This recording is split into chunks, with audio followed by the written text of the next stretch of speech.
अघि रङ्गलीको मकैबारी dam brush भइसकेको छ र त्यहाँको पानी रङ्गलीतर्फ आइसकेको छ र तपाईँहरू सम्पूर्णलाई यो सूचना गर्न चाहन्छ कि तपाईँहरू आफ्नो आफ्नो सेट क्षेत्रमा गएर बसिदिनुहोस् भन्ने अनुरोध गर्न चाहन्छौँ र तल्लो बेलमा भएको जति पनि घरहरू छ त्यो सबै घरहरूलाई क्षति पुर्याएको छ लगायत त्यहाँका भएका मानिसहरूलाई पनि घाइते बनाएको छ र तपाईँले सम्पूर्ण आफ्नो आफ्नो सेफ्टी जग्गामा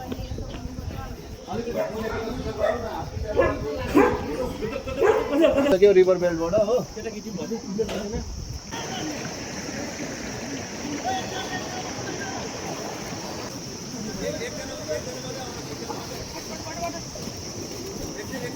लो रेस्क्यु टिम छिटो आउला स्टेसन लिएर छिटो यहाँ दुईजना छ दुईजना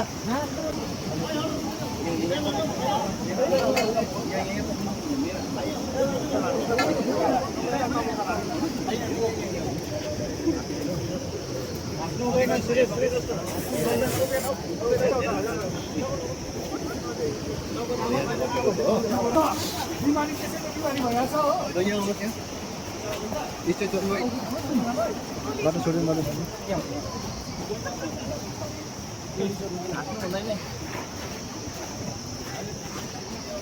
अलिक बाटो दिनुहोस् ल बाटो छोड्नुहोस् बाटो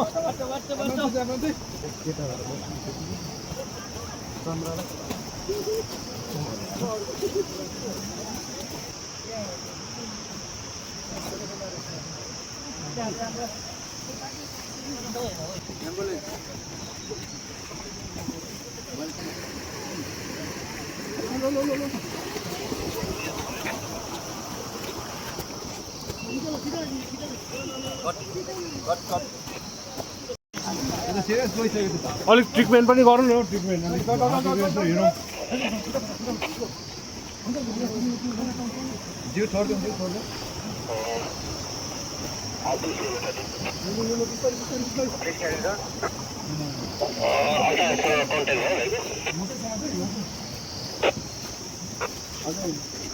अझै एकजना भनिदिनुहोस् न ल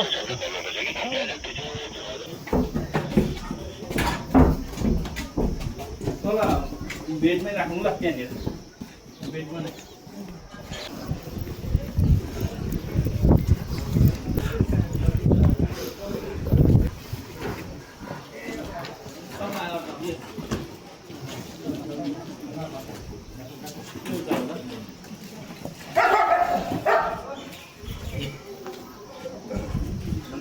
अरू लिएर आउनु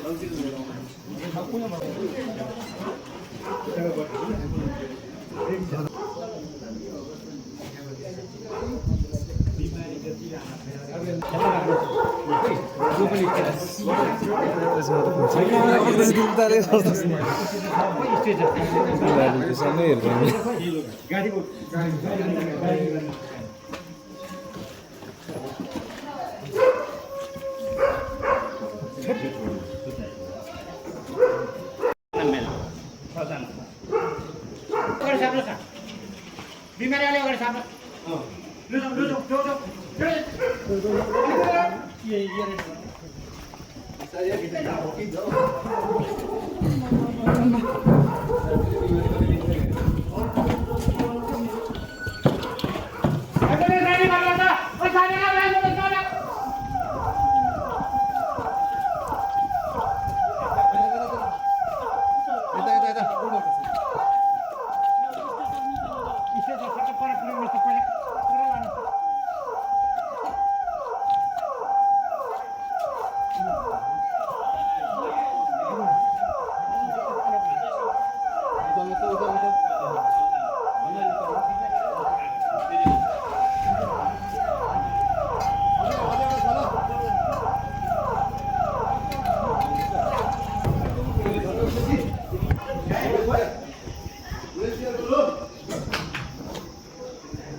यसरी हामीले रेस्क्यु गर्दा डेड बडीहरू रेस्क्यु गर्न सफल पनि भयौँ तर अफसोस हामीले ज्यान जोगाउन सकेनौँ।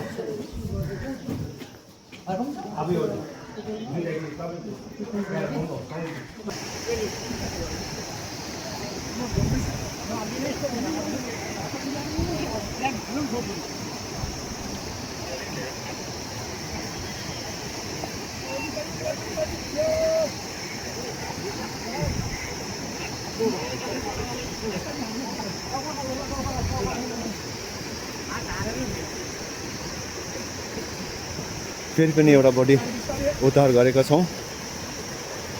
पुलिस प्रशासन र रेस्क्यु टिमद्वारा खोजी तलासमा फेरि एउटा बडी फेला परेको छ।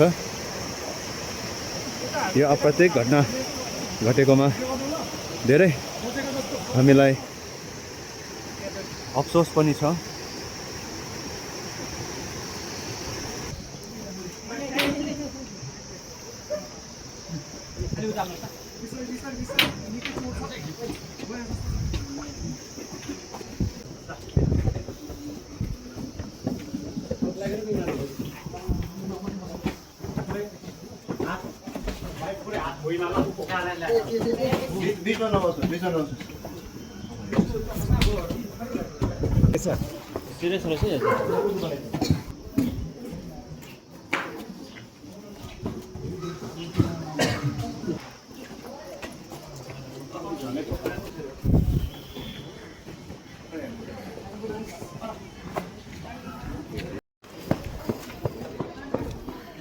केही छैन, सक्लो केही छैन, सबै कुरा हातखुट्टा भाँचिएको छ एकदमै।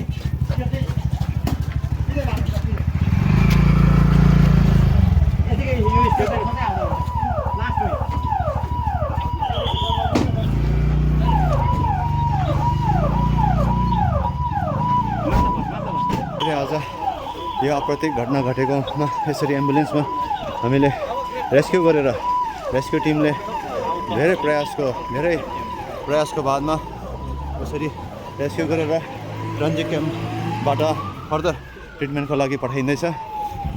हामी यसरी दुःखदायी घटनामा हाम्रो रेस्क्यु टिमहरूले धेरै कष्टहरू झेलेर भए पनि यसरी कार्यहरू सबैलाई सहयोग गर्ने प्रयत्न गरिरहेको छ। आएको टोटली एम्बुलेन्स क्लियर भएन, आएको एडमिट भयो कि सर आएको अब भन्दैछ पर क्लोज होइन सर।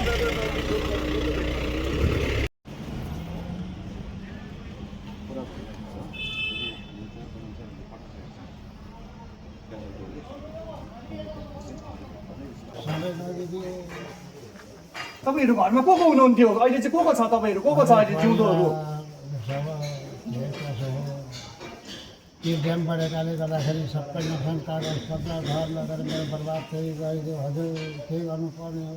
होइन हामी तपाईँहरूको खोज्दैछौँ। हाम्रो तपाईँहरूको नानीहरू कहाँ छ, तपाईँहरूको घर आमा कहाँ छ हामी खोज्दैछ, तपाईँ निर्धक्क बस्नुहोस्। तपाईँ आफू नै एउटा घरको मूल भएर चाहिँ तपाईँले चाहिँ यसरी चाहिँ आँट गरेन भने चाहिँ तपाईँ राम्रोसँग आँट गरेर बसेन भने चाहिँ तपाईँ अझै विक हुँदै जानुहुन्छ। तपाईँ राम्रोसँग बस्नुहोस्। तपाईँहरूको नानीहरू हामी सबैजना प्रहरीहरू भएर हामी अरू यहाँको जति पनि हामी अहिले खोज तलासमा आउनु भएको छ, हामी तपाईँहरूको खोज्छ। तपाईँ राम्रोसँग बस्नुहोस्, धन्यवाद। अब के गर्नु, राम्रोसँग बस्नुहोस्। यहाँ तपाईँको चाहिँ यहाँ चाहिँ को पर्यो? यहाँ भतिजो भतिजो केटा केटा त अन्त अलिक ठिकै छ जस्तो छ त। अलिक उठाउनु हो, के हो बाउलाई अलिक स्याहार, के गर्दैछ यस्तो? अब अलिकति उठ, बाउलाई अलिक जोस देऊ। तिमीहरू पनि गर, प्यानिक बेसी हुनु हुँदैन यस्तो बेलातिर, अलिक जोसको गर्नुपर्छ। नमस्कार सबैलाई। र आज हाम्रो 17/11/2025 को दिन जुन हामीले मक ड्रिल गरेको थियौँ, जुन हामीले नेचुरल क्यालामिटिजमाथि जुन अर्थक्वेक आएको थियो, जुन हामीलाई बताएअनुसार 9 बजी 9:03 अर्थक्वेक आएको थियो र त्यसले ड्यामलाई ड्यामेज हुन गएको थियो र ड्यामेज भएर वाटरको स्तर लेभल बढेको थियो र त्यो बढ्दाखेरि धेरै जानमालको नोक्सान भएको थियो। र हामीलाई जुन प्रकारले पुलिस पर्सनलबाट जुन इन्फर्मेसन आयो कि रिभर बेल्टको स्तर चाहिँ धेरै बढेको छ र ड्यामेज भएको छ भन्ने, र हामी रेस्क्यु टिम जति पनि यहाँ आज हामी उपस्थित भएका छौँ, फरेस्ट टिमबाट पुलिस पर्सनल आफ्नोबाट र सबैजनाले एउटा रेस्क्यु टिमको आफ्नो ग्रुप बनाएर हामी रेस्क्यु गर्नु गयौँ। र धेरैवटा स्थितिमा हामीले 2टा फिमेल अनि 2टा बोइज क्याजुअलिटी पाएको छौँ र अझै 2टा अनि 3टा फिमेल र 2टा बोइज इन्जुरीमा पाएका छौँ र उनीहरूलाई हामीले पठाइसकेका छौँ। र यो मक ड्रिलमा हामीले जानकारी दिन पनि चाह्यौँ सबैलाई कि कसरी हामीले यो परिस्थितिहरूमा हामीले सामना गर्न सकिन्छ भन्ने। धेरै नै है क्षति भएको रहेछ है। र हाम्रो जति पनि रिभर ब्याङ्क साइडमा चाहिँ हाम्रो जति पनि हाम्रो रङ्गित बासिन्दाहरू बस्नुहुन्थ्यो है, उहाँहरूको घरहरू है कतिवटा भत्काएर मान्छेहरू है क्याजुअलिटीहरू भयो, जस्तो इन्जुरीहरू धेरै नै भएको थियो। र हामी जाँदा चाहिँ जस्तो अब अलिक जाँदा चाहिँ ढुङ्गाको छेउतिर, अब रुखहरूको छेउतिर अब त्यसरी चाहिँ अब बडीहरू, डेड बडीहरू हामीले त्यहाँ पायौँ होइन, डेड बडीहरू पायौँ। नमस्कार। आज बिहान फेरि हाम्रो रङ्गली पुलिसबाट इन्फर्मेसन आयो कि हामी त त्यहाँ बसिरहेको थियौँ, यहाँ रङ्गली खोलामा निकै ठुलो भलहरू आएर ड्याम फुटेर भलहरू आएर निकै क्षति भयो भन्दा हामी सम्पूर्ण फोरेस्टको टिम पनि उद्धार कार्यको लागि हामी यहाँ रङ्गली खोला आयौँ। र रङ्गली खोला आउँदाखेरि धेरै क्षति भएको रङ्गली बजार बेल्टहरू यो खोला बढेर आउँदाखेरि यो भेलले धेरै क्षति पुर्याएको पायौँ, धेरै घरहरू भत्काएको पायौँ, मान्छेहरूलाई धेरै इन्जुर भएको पायौँ, धेरैलाई बगाएको पनि पायौँ। र हामी लगत्तै हामी यहाँ रङ्गली पुलिस, यहाँ लोकल पिपल, रङ्गली बजारको हामी फोरेस्ट टिमहरू भएर हामी उक्त उद्धार कार्यमा हामी लागि पऱ्यौँ। र धेरैजनालाई हामीले उहाँहरूको धेरैजनाको ज्यान जोगाउनु पनि हामी सफल भयौँ र हामीले धेरैजनालाई उद्धार गरेर हामीले सुजाचन हस्पिटलमा हामीले पठाएको छौँ। र पनि अझै धेरै क्षति भएको कारणले अझै पनि हाम्रो उद्धार कार्यहरू, हाम्रो खोजी अभियान अझै जारी छ। यही हाम्रो आजको यो मक ड्रिलमा हामीलाई इमर्जेन्सी पर्दाखेरि के सामानहरू हामीले इस्तेमाल गर्न सक्छौँ भन्ने कुरालाई पनि हामीले ज्ञानमा लियौँ, जानकारी हासिल गऱ्यौँ र एकअर्काको सपोर्टमा हामीले आफ्नो नलेजहरू सेयर पनि गर्न पायौँ र सबैजनाले यो लिनु पनि भएको छ। ताकि जस्तै हाम्रो अगाडि देख्न सक्नुहुन्छ यो गाडीको ट्युब है, जसबाट हामीले पानीमा रिभर बेल्टमा डुब्दै गरेको मान्छेहरूलाई इमर्जेन्सीमा हामीले यस्तोबाट पनि हामी बचाउन सक्छौँ भन्ने आज हामीले यो शिक्षा एकअर्कामा सेयर पनि गऱ्यौँ नलेजलाई। जस्तै यो बोराहरू छ है, यो बोराबाट पनि हामीले इमर्जेन्सीमा स्ट्रेचर कसरी बनाउनुपर्छ भन्ने कुरा हाम्रो अर्जुनज्यू पुलिस पर्सनल टिमबाट हामीले सिकेका छौँ। र त्यस्तै प्रकारले रोपहरू पनि हामीले यहाँनिर लिएर आएको थियौँ। यो रोपबाट कसरी भिक्टिम्सहरूलाई है, इन्जुर्ड पर्सनहरूलाई, क्याजुअलिटिजहरूलाई कसरी उद्धार गर्न सक्ने भन्ने विषयहरू लिएर गऱ्यौँ। त्यस्तै प्रकारले यो बाढ आउँदा है, फ्लडको सिचुएसन्सहरू हुँदा ल्यान्डस्लाइडहरू हुँदाखेरि हामीलाई कतिवटा चिजहरूको आवश्यकता पर्छ, जस्तै कटर्सहरू आवश्यकता पर्छ। आज हामीले यसको पनि इस्तेमालहरू गरेर हामीले एकअर्कालाई नलेज सेयर गर्ने कोसिस गरेका छौँ र आउनेवाला भविष्यमा कुनै यस्तै आपतकालीन स्थिति आएको खण्डमा हामी सबैले यो नलेजहरूलाई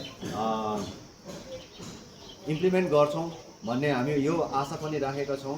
साथसाथै एज अ रिभर बेल्टको रिभर बेल्टको इन्चार्ज र नोडल अफिसर भएको नाताले म आज यस स्पिचमा आज यहाँ उपस्थित हुनुहुने फरेस्ट टिम, आरओ साहब, बिओ साहब, साथै पुलिस पर्सनलबाट अर्जुनज्यू, पुर्णज्यू र ब्रिगेनज्यू है, यसरी नै समस्त एसडिएम अफिसबाट पनि केही हाम्रा बहिनीहरू हुनुहुन्थ्यो, उहाँहरूले केही एक्टहरू पनि गर्नुभएको छ र सबैलाई as a nodal officer river बेल्टको भएको नाताले यो मक ड्रिलमा तपाईँहरू सामेल भइदिनु भएकोमा म आफ्नो तर्फबाट होलिस्टिक हेल्थ एन्ड रिसर्च सेन्टरको तर्फबाट तपाईँहरूलाई धेरै धेरै धन्यवाद पनि दिन चाहन्छु र यो मौका मलाई प्रदान गर्नुभएकोमा रङ्गलीका एसडिएम साहब अनि एसडिएफओ साहबलाई पनि म थ्याङ्क यू भन्न चाहन्छु। धन्यवाद।